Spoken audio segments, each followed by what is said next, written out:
नमस्कार साथियों, आप सभी का ऑनलाइन स्टडी के एजुकेशन जंक्शन चैनल पर स्वागत है।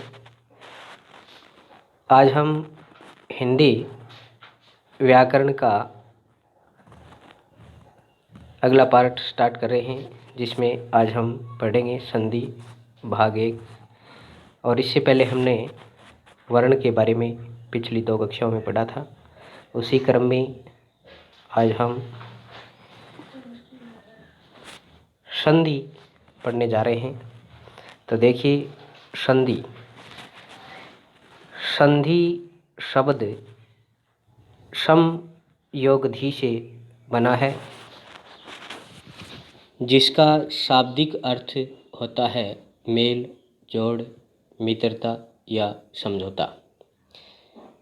तो संधि शब्द में व्यंजन संधि है। ये सम योग धी से बना है। इसमें व्यंजन संधि का एक नियम है कि यदि हलंत में के बाद कोई सपर्शी व्यंजन आए तो हलंत में का अनुस्वार हो जाता है। और इसका एक दूसरा रूप बनता है कि हलंत में के बाद यदि कोई सपर्शी व्यंजन आता है तो उसी वर्ग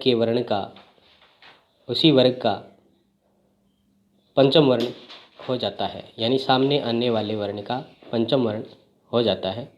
तो संधि को हम इस रूप में भी लिख सकते हैं। इस शब्द का विलोम होता है विग्रह या विच्छेद। यदि आपको संधि शब्द का विलोम पूछा जाता है तो अगर ऑप्शन में आपको विग्रह या विच्छेद दोनों मिलते हैं तो आपको विग्रह को प्राथमिकता देनी है, क्योंकि इसका विलोम विग्रह होता है या विच्छेद भी कह सकते हैं। तो देखिए, संधि की परिभाषा: 2 वर्णों के परस्पर योग से होने वाला विकार संधि कहलाता है। यानी 2 वर्णों का परस्पर मेल होगा और मेल होने से जो विकार उत्पन्न होगा उसे हम संधि कहेंगे। यदि 2 वर्णों का परस्पर योग होता है परंतु बदलाव नहीं होता तो वहाँ पर संधि नहीं होती, संयोग होता है। तो देखिए, यदि वर्ण का योग करें और बदलाव न हो तो उसे संधि नहीं, संयोग कहा जाता है। उसे संयोग कहा जाता है। यदि योग के चिन्ह के ठीक दोनों तरफ वर्णों में बदलाव होता है तो उसे प्रधान संधि कहते हैं। यानी योग चिन्ह के दोनों तरफ यदि वर्णों में बदलाव हो रहा है तो होती है प्रधान संधि। यदि योग चिन्ह के परे दूर बदलाव होता है तो उसे हम कहते हैं गौण संधि। तो ये थी संधि की परिभाषाएं, और संधि क्या होती है, संयोग क्या होता है, प्रधान संधि क्या होती है और गौण संधि क्या होती है, इस बारे में हमने जाना। आगे देखिए, जो वर्णों का योग होता है वो निम्न 6 प्रकारों से होता है। निम्न 6 प्रकारों से होता है। पहला है स्वर का योग स्वर के साथ, स्वर का योग व्यंजन के साथ, व्यंजन का योग स्वर के साथ और व्यंजन का योग व्यंजन के साथ, विसर्ग का योग स्वर के साथ और विसर्ग का योग व्यंजन के साथ। इन 6 प्रकारों से वर्णों का योग होता है। वर्ण में सभी आ जाते हैं, स्वर 11 और व्यंजन 33। इनको सम्मिलित रूप से वर्ण ही कहा जाता है। तो देखिए, हमारी मुख्य रूप से संधियों के प्रकार हैं वो 3 होते हैं: स्वर संधि, व्यंजन संधि और विसर्ग संधि। अब इन 6 प्रकारों के से ही ये 3 संधियां हमें देखने को मिलेंगी। तो देखिए, स्वर संधि, जहाँ पर स्वर का योग स्वर के साथ होगा वहाँ पर होगी स्वर संधि। स्वर का योग व्यंजन के साथ, व्यंजन का योग स्वर के साथ, व्यंजन का योग व्यंजन के साथ जहाँ होगा वहाँ पर होगी व्यंजन संधि। विसर्ग का योग स्वर या व्यंजन के साथ हो वहाँ पर होती है विसर्ग संधि। तो इन योग से हमारी परिभाषाएं, संधियों की, तीनों प्रकार की जो संधियां हैं उनकी परिभाषाएं भी स्पष्ट हो रही हैं। इनका योग देखिए 6 प्रकार से याद करने में कैसे सरल होगा। तो देखिए ये दो दो के जोड़े में है, सवर सवर, व्यंजन व्यंजन, विसर्ग विसर्ग। इनके आगे है 1 बाई 1, जैसे सवर के बाद व्यंजन, फिर सवर के बाद व्यंजन, फिर सवर, फिर व्यंजन। तो ये याद करने में भी सरल है, क्योंकि इधर दो दो के जोड़े हैं, सवर सवर, व्यंजन व्यंजन, विसर्ग विसर्ग। आगे 1 बाई 1 के रूप में, जैसे सवर व्यंजन, सवर व्यंजन, सवर व्यंजन। तो ये याद करने भी सरल है। तो देखिए इन उपरोक्त 6 प्रकार के योग के आधार पर ही संधि के निम्नलिखित 3 भेद होते हैं। अब 3 भेद आपको मैंने पहले ही बता दिया है, और आगे देखिए 3 भेद हैं ये, सवर संधि, व्यंजन संधि और विसर्ग संधि। इनकी परिभाषाओं को मैंने पहले ही स्पष्ट किया है आपके सामने। और देखिए अब हम सबसे पहले आरंभ करते हैं सवर संधि को पढ़ना। सवर संधि क्या होती है? यदि सवर के साथ सवर के योग से होने वाला बदलाव सवर संधि कहलाता है। यानी सवर का योग सवर के साथ होता है, और योग के दौरान जो बदलाव होता है, विकार उत्पन्न होता है, रूप परिवर्तन होता है, उसे हम सवर संधि कहते हैं। अब देखिए ये स्वरों का योग किस प्रकार से होता है। स्वर हमारे होते हैं हिंदी में 11। तो इन सभी स्वरों का योग किस प्रकार से होगा? तो देखिए प्रत्येक स्वर स्वयं के साथ शेष रहे सभी स्वरों के साथ योग करता है।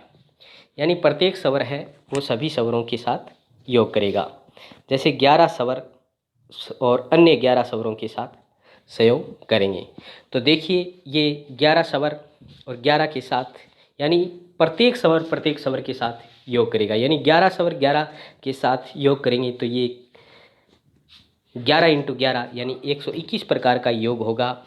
और इन्हीं योग के आधार पर हमारे स्वर संधि के जो 5 भेद होते हैं वो पांचों भेद इसके अंदर स्पष्ट होंगे, और स्वर भी प्रत्येक स्वर के साथ जुड़ेगा, इसीलिए इसे स्वर संधि कहते हैं। तो स्वर संधि के भेदों की अगर हम बात करें तो मूल भाषा में तो 7 होते हैं, परंतु हिंदी के अंदर 5 ही होते हैं। तो देखिए ये 5 प्रकार किस प्रकार से स्पष्ट होंगे।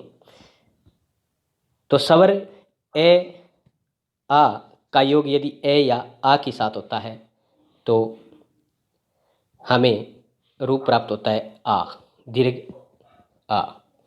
इसी प्रकार ई और ई का योग हम ह्रस्व या दीर्घ ई से करते हैं तो हमें प्राप्त होता है दीर्घ ई। इसी प्रकार उ और उ यानी ह्रस्व उ और दीर्घ उ का योग अगर ह्रस्व उ और दीर्घ उ के साथ करते हैं तो हमें प्राप्त होगा, इनके योग से भी बनेगा दीर्घ उ।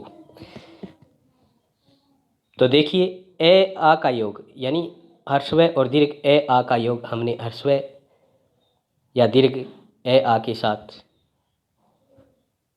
करवाया तो हमें इन दोनों के योग से बनता है दीर्घ आ। इसी प्रकार ह्रस्व ई और दीर्घ ई का योग ह्रस्व ई और दीर्घ ई के साथ करवाएंगे तो भी बनेगा दीर्घ ई। ह्रस्व उ और दीर्घ उ का योग यदि ह्रस्व उ और दीर्घ उ के साथ कराएंगे तो भी दोनों के मेल से बनेगा दीर्घ उ। तो इस प्रकार से हमें जो स्वर संधि का पहला भाग है दीर्घ संधि वो हमें प्राप्त हो गया। यानी जहाँ पर ए आ का ए ई उ ह्रस्व या दीर्घ के योग से हमें जहाँ दीर्घ वर्ण प्राप्त होता है वहाँ दीर्घ संधि होती है। तो ये पहला भाग था स्वर संधि का, दीर्घ संधि। अगला स्वरों का योग कैसे होगा देखिए, ए आ का योग ई से कराएंगे तो बनेगा ए। इसी प्रकार ए आ का योग उ और उ से कराएंगे तो बनेगा ओ। फिर देखिए ए आ का योग री से कराएंगे तो बनेगा अर। तो वहाँ पर होती है गुण संधि। तो ये स्वर संधि का दूसरा भाग हो गया गुण संधि। पहला था दीर्घ संधि, ये हो गया गुण संधि। इसी क्रम में तीसरा होगा ए आ का योग यदि हम ए ऐ से कराएंगे तो इनके योग से बनता है ऐ। ए आ का योग ओ औ से कराएंगे तो इनके मेल से बनेगा औ। जहाँ ए आ के बाद ए आई आए तो आई बन जाता है, ए आ के बाद ओ औ आए तो औ बन जाता है, वहाँ पर होती है वर्दी संधि। तो ये तीसरा भाग हो गया स्वर संधि का। इसी प्रकार ई का योग हम ई को छोड़कर कोई असमान स्वर से कराते हैं तो ई का तो बन जाता है ये, और असमान स्वर की मात्रा लगा दी जाती है। अगला ऊ के बाद यदि कोई असमान स्वर आता है तो ऊ के स्थान पर वह हो जाता है और असमान स्वर की मात्रा लग जाती है। री के बाद कोई असमान स्वर आता है तो री का रे बन जाता है और असमान स्वर की मात्रा लग जाती है, वहाँ पर होती है यण संधि। तो देखिए स्वर संधि का चौथा भाग आ गया है यण संधि। चौथा प्रकार स्वर संधि का यण संधि। अगला है 5 नंबर, ए के बाद यदि कोई स्वर आ जाए तो ए का हो जाता है अय, और कोई भी स्वर आता है बाद वाले स्वर की मात्रा लग जाएगी।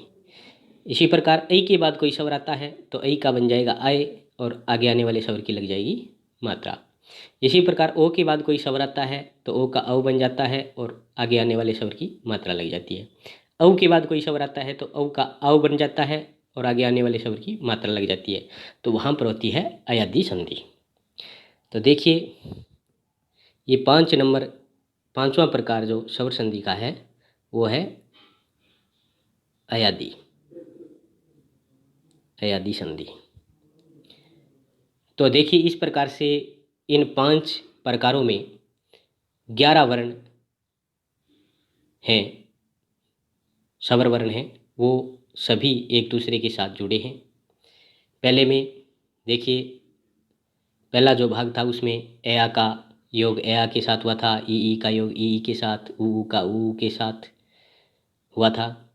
दूसरे में ए आ का योग ई के साथ, फिर ए आ का ऊ के साथ, फिर ए आ का योग री के साथ। इसी प्रकार ए आ का योग ए के साथ, ओ के साथ, फिर ई का योग असमान स्वर यानी ई को छोड़कर सभी के साथ, ऊ का सभी के साथ यानी ऊ का इनको ऊ स्वयं को छोड़कर अन्य सभी के साथ, री को छोड़कर अन्य सभी के साथ। इसी प्रकार ए का सभी स्वरों के साथ, ऐ का सभी स्वरों के साथ, और ओ का सभी स्वरों के साथ, औ का भी सभी स्वरों के साथ मेल हुआ। इस प्रकार प्रत्येक स्वर का प्रत्येक स्वर के साथ मेल होता है, तभी ये स्वर संधि के 5 भाग बनते हैं। तो ये 5 भाग, पहला हो गया दीर्घ संधि, दूसरा हो गया वर्दी, पहला दीर्घ, दूसरा गुण संधि, तीसरा वर्दी संधि, चौथा यण संधि और 5वां अयादी संधि। अब हम आगामी कक्षा के अंदर इनमें प्रत्येक कार को विस्तार से पढ़ेंगे। स्वर संधि के 5 प्रकारों को विस्तृत रूप से हम आगामी कक्षाओं में पढ़ेंगे। तब तक के लिए धन्यवाद।